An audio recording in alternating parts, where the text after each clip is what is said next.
Welcome to ட்ரெண்ட்ஸோட இன்னைக்கு GV பிரகாஷோட Bruce Lee review இப்போ நாம பார்க்க போகிறோம். ஒரு மொக்க ரீசனுக்காக ஹீரோயின்ஸை முனிஷ்கான் கடத்திடுவார். ஜிவி பிரகாஷ், பாலசரவணன் அந்த ஹீரோயின்ஸை எப்படி காப்பாற்றினாங்க, இதான் இந்த படத்தோட ஒன்லைன் ஸ்டோரி. பிளாக் காமெடிங்கிற ஜேர்னலில் பிரசாந்த் பாண்டிராஜ் இந்த படத்தை எடுத்திருக்காரு. ஃபர்ஸ்ட் ஆஃபோட ஸ்க்ரீன் பிளே ஓகேன்னு நான் சொல்லுவேன். ஆனால் செகண்ட் ஹாஃபில் வந்த ஒரு சீன் கூட எனக்கு சுத்தமாக பிடிக்கல. ஒரு ஹீரோக்கு முக்கியத்துவமே இல்லாத ஒரு ரோலில் ஜிவி பிரகாஷ் எப்படி நடிக்க ஓகே சொன்னாருன்னு எனக்கு தெரியல. ஜிவி பிரகாஷ் இதுவரைக்கும் நடித்த படங்கள்லேயே மோசமான படம் எதுன்னு கேட்டால் கண்டிப்பாக இதுக்கு அடுத்து ப்ரூஸ்லி படத்தை நிறைய பேர் சொல்லுவாங்க. அந்த அளவுக்கு இந்த படத்தை பிரசாந்த் பாண்டிராஜ் எடுத்திருக்காரு. முனிஷ்கானோட ஒரு பெரிய ப்ளஸ்ஸே அவரோட வாய்ஸ் தான். ஆனால் இந்த ப்ரூஸ்லி படத்தில் எந்த ஒரு சீன்லையுமே பெருசாக முனிஷ்கான் பேசலை.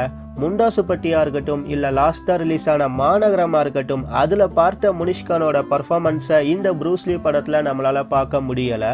கிருத்திக் கர்பந்தாவோட ஆக்டிங் இந்த படத்தில் எனக்கு ரொம்ப பிடிச்சிருந்தது.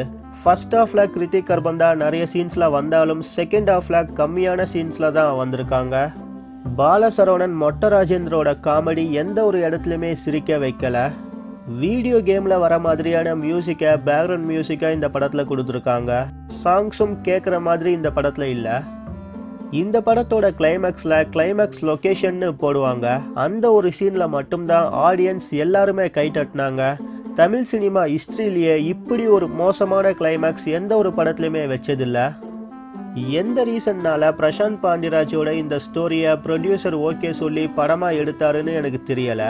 ஜிவி பிரகாஷோட இந்த ப்ரூஸ்லி கண்டிப்பாக எந்த ஒரு ஆடியன்ஸையுமே சாட்டிஸ்ஃபை பண்ணாதுன்னு நான் சொல்லிக்கிறேன்.